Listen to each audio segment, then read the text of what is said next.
late, practice moving along and trying to get the defense figured out. We didn't go as we wanted. You know, we would like to come away 2-0. Ohio State's a good team. I think they're going to be a little better than what some people thought. But our defense is still nowhere close to where we need it to be. I think everyone's seen our offense is good enough to win every game if our defense is where it's supposed to be. So until we get our defense to where it needs to be, that's going to be the main point of emphasis moving forward. You know, we got to do a better job keeping the ball out of the lane. I thought we got beat off the dribble too much. We let the ball get inside too much. They've got the best returning post player probably in the ACC in PJ Hall, so he's going to be a problem for us. We got the two top returning leading scorers in all of ACC with PJ and Joe Girard, so we're going to have a tough matchup on the perimeter, and Girard, tough matchup in the post, and PJ Hall, our front court and back court, both going to have to be much better. No, they went to the transfer portal and have some veteran guys. Like the 4 transfers they got come in, average 48 points a game combined. They returned 52 points. I mean, that's 100 points of production that this team has. They're good. They're very good. They're experienced, and we're going to have to play significantly better to have a chance to win at home here tomorrow. Start on the right with Charlie. Yeah, hey Coach, after the first game, you kind of praised Ryland for his defense, and then game 2, he scores 17 for you guys. Just, is he starting to kind of come around and play maybe like you envisioned to begin the season? Yeah, I think he's really locked into the right stuff. We kind of really challenged him after that TCU scrimmage. He wasn't very good on defense at all that game. I just don't think his head was quite where it needed to be defensively. After that game, he's really been all about the right stuff for about a month now. So I was really happy to see him play well on offense. You like for the guys that are about the right stuff to get rewarded. I think when you just focus in and lock in on playing the right way and you're really talented on offense, you know, you don't have to work in. You can't not be a good offensive player and just focus on defense. And you're still not going to be a good offensive player. But if you put the work in like a lot of our guys have, and I think you're focused on the right thing, I think it just comes and it flows, and you're not pressing, and you end up playing really well on offense. I think that's been the way it's been for us around here for a while now. So I think Ryland showed the benefits of that finally happening. I think he's a great shooter. He's going to continue to put the work in outside of practice. I anticipate him continuing to play well on both sides of the ball as long as he stays locked in the defensive side of the ball. Nick Kelly. Yeah, obviously you talked going into that tournament about defense, talked about it in the tournament, talking about it now. I mean, how much is it just a matter of guys receiving the message, or how much is it just takes time for that to get fixed and to get improved? I think it's both. I think you see those sometimes a guy can flip it from one game to the next. You know, I didn't think Sears was great against Ohio State. I thought, you know, he got burned a little bit. We told him, you know, for him being good this year, he's got to be significantly better. Without a practice between the games, obviously playing back-to-back days, he turned the whole thing around. Thought he was maybe a best perimeter defender against Oregon. So I think sometimes it's just guys got to determine that they're going to take the defensive end seriously, that it's a big deal to them, that it's important for us to win, that they play well on defense, and they can just change their mindset.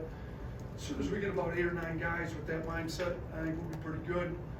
Thought we had a good practice today, you know, and I won't keep saying it, and we're going to try to keep coaching it, but, you know, you got to get 7, 8, maybe 9 guys locked in on defense. You got a chance to be good. We're not going to play all 11 guys every game, but guys that, and some of the guys want to be good that are freshmen, and they just, like, they need more reps. They got to get more reps at it. Some of the veteran guys, they just got to determine that they want to be great on defense and get locked into it.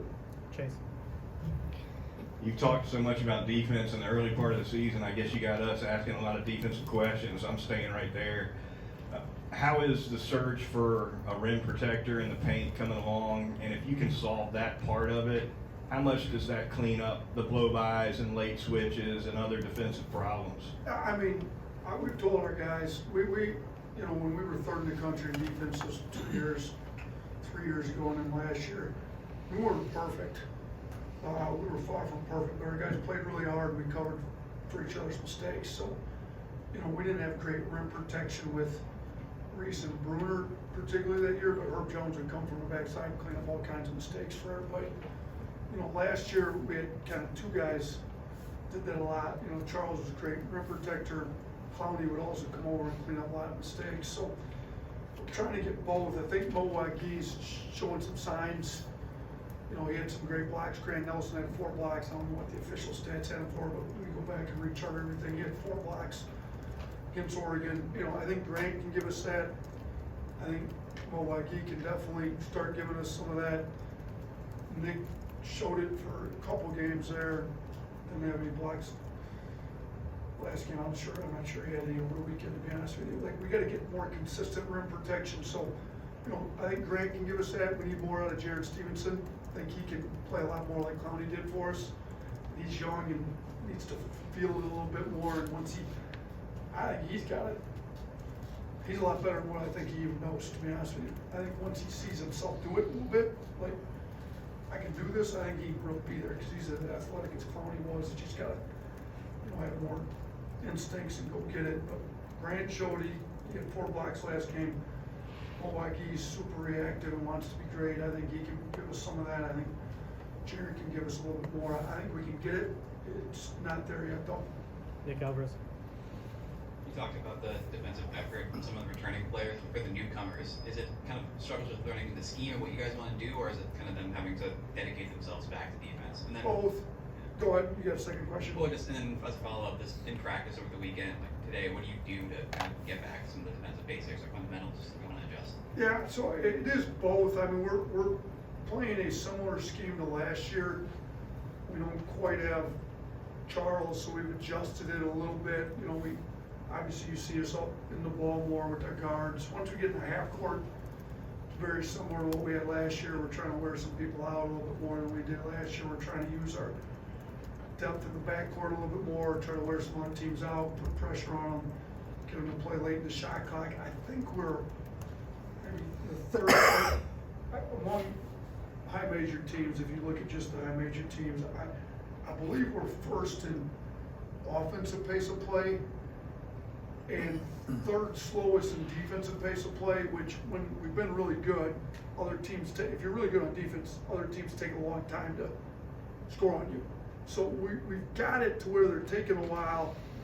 We're not doing a great job closing the possession out once we get in the last 10 seconds of the clock, whether it's a late breakdown, whether it's a giving up an old board after we force a tough shot.